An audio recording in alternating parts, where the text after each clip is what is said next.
So as I was saying, the real cure to COVID-19 is to just take one... Yeah, that's very interesting and all, but I invited you on here to talk about rail franchising in the age of low passenger numbers. This is train news, not COVID news. Anyway, I finished the last episode like 3 months ago. Why are you still talking?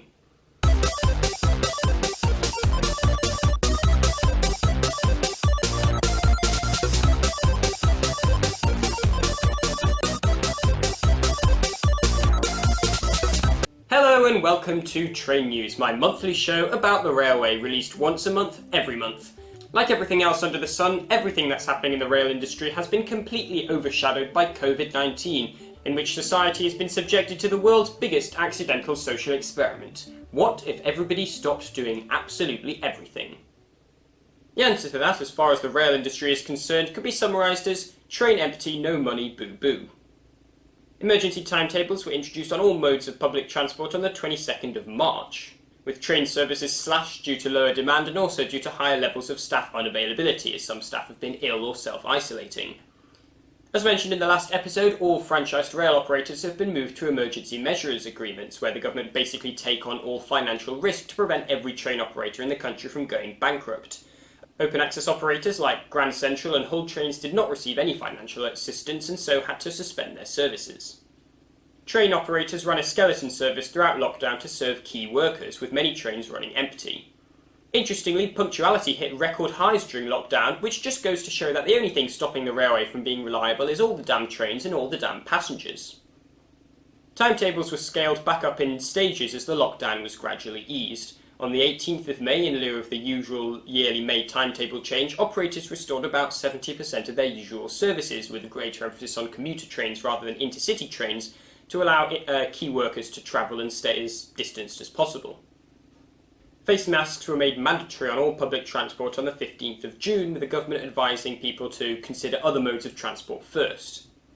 A further step was taken on the 6th of July towards operating regular timetables, and on the 17th of July the government removed all restrictions on non-essential travel, allowing people to use trains for leisure again.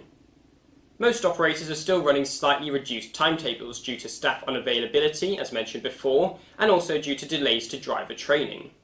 Drivers who have been off for a long time will need to be retrained. Any new drivers or drivers on new trains or new routes will need to be trained, but there has been no training during lockdown, as it's been impossible to have 2 people in one cab due to social distancing.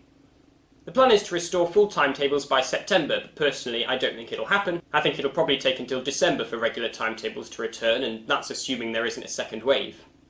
Grand Central began relaunching their services on the 26th of July, and just in the last few days it's been announced that Hull Trains will restore services on the 21st of August. In May, Transport for London came very close to running out of money, as their main source of income, farebox income, has ceased to exist, and so had to be bailed out by the government to the tune of £1.6 billion, with the explicit condition that Sadiq Khan be blamed for all the conditions the government included with the bailout, such as the expansion of the congestion charge and the suspension of free travel for under 18s. So Sean Bailey's mayoral campaign has got off to a good start then. Elsewhere, light rail systems such as the Manchester Metrolink have been given lump sums of emergency funding to keep operating, whilst Blackpool trams have been suspended entirely. A similar story played out across Europe, with many international trains being suspended, especially in countries that closed their borders entirely, like Poland and Czechia. Eurostar services were heavily reduced. At one point in April, for several weeks, there was only one daily return service from London to Paris. In France, TGV trains were used to move patients from hard-hit regions to those with more hospital capacity. In an unprecedented operation, trains were used to transport COVID-19 patients from hospitals in Mulhouse and Nancy to Angers and Nantes, and from Paris to Rennes between late March and early April. Elsewhere, planes were used to transport patients from Lombardy and eastern France to hospitals in Germany, and from eastern France to hospitals in Switzerland. Ah, the great spirit of European cooperation. As case numbers came down across Europe throughout May, normality slowly began to return, with most international services, including sleeper trains, being restored by the end of June. Some operators have even pressed ahead with introducing new services, such as open access operator RegioJet's new overnight service from Prague to the Dalmatian coast, and daytime trains from Prague to Budapest via Vienna. Back in the UK, as the railway gradually returns to normal, long-term projects such as rolling stock replacement and infrastructure work has incurred even more delay. The The government has further extended concessions for non-accessibility compliant trains, such as the Pacer trains, which were put into storage during lockdown in March but have since been brought back out of service as there still aren't enough diesel trains to operate the timetable. This is on the condition that Pacers are coupled to compliant trains like Sprinters, which is common practice anyway. The Pacers are the trains that just won't die. Last year I made the prediction that the Pacers won't be withdrawn until the end of December 2020. Now it looks like I may have even been over-optimistic. Electric services on the Midland Mainline to Corby have been delayed from December 2020 to May 2021. There's a great line in the BBC comedy Staged where Samuel L. Jackson explains why the film he was working on was cancelled. Something along the lines of, unofficially, because the script was terrible and the director had an affair with the co-star and the husband found out and beat him up, but officially they're saying global pandemic. I suspect there's a similar story playing out across the railways in the UK. Crossrail. Network Rail is pressing ahead with capacity improvements on the East Coast Mainline, including the Warrington Dive Under, which will allow local and freight trains to access the Spalding line without crossing the fast lines, thus reducing track conflicts. Work is also set to take place on remodelling of the King's Cross Station Throat, which has previously been deferred, which will include finally the renumbering of the platforms, so Platform 0 will become Platform 1, and Platform 9 3/4 will finally be in the right place, right between Platforms 9 1/2 and 9 7/8.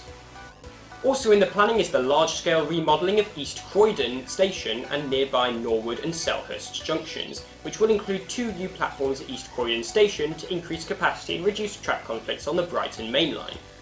It turns out real physical infrastructure investment, including track remodelling and new platforms, is indeed the best way to increase capacity and reliability, but apparently this principle only applies south of Watford.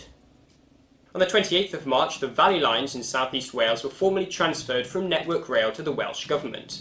Work will soon begin on electrifying and modernising the lines, which along with improved local bus services will form the South Wales Metro.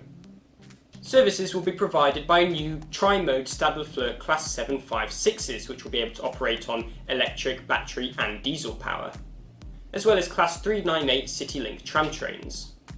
The Welsh Government plans to replace the Cardiff Bay branch with a new on-street tramway, which these tram trains will be able to serve.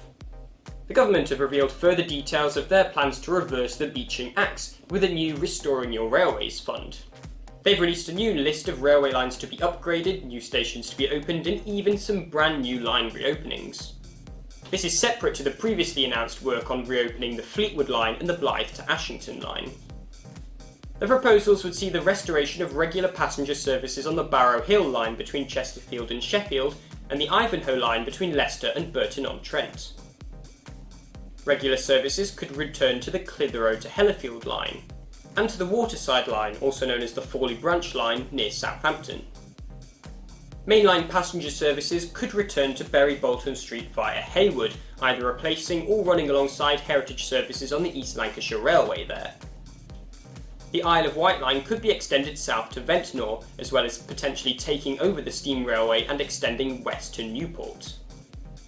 The Abbey line from Watford Junction to St Albans Abbey could be upgraded, and new stations are proposed at Mare near Stoke-on-Trent, and Wellington, Cullompton and Lydway between Newbury and Exeter.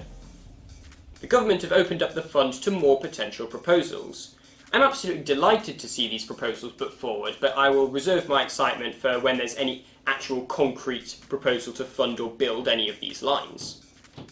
In Birmingham, plans are underway to reopen Darlaston and Willenhall on the mostly freight-only line between Wolverhampton and Walsall, due to be completed by 2022. This is separate from the fund I've just mentioned, by the way. Swedish operator Snälltåget have cancelled this summer's Malmö to Berlin sleeper trains due to COVID-19. But have published plans to reroute and expand the sleeper service from next year. The trains currently use the mostly freight-only train ferry between Trelleborg, Sweden and Sassnitz, Germany, but from 2021 they'll be routed via the Great Belt Bridge via Copenhagen and Hamburg, and will also start from Stockholm. The Swedish government have unveiled their plans to create a new sleeper train from Sweden to Western Europe in 2024. Initial plans focus on a core route from Malmö to Cologne, but more ambitious plans could see a direct sleeper all the way from Stockholm to Brussels, allowing easy connections with the UK. The Scottish Government have released a speculative rolling electrification plan for 2035, confirming ambitions to electrify the main lines up to Aberdeen and Inverness, and down to Carlisle via Dumfries, as well as others. It's a simple but effective way to present a network-wide ambition to expand electrification, something in which a great deal of progress has been made in Scotland over the last 5 years, and something in which the rest of Great Britain has been falling further and further behind on. As discussed in the last episode, the government remains fully committed to building High Speed 2, and on the 15th of April the project was given the formal notice to proceed, which means work on the big exciting bits like the viaducts, embankments, stations and tunnels can now begin. It's about time I dedicated a whole video specifically to High Speed 2, which is exactly what I'm going to do, so stay tuned for that in the near future. In the meantime, thank you for watching, and please subscribe.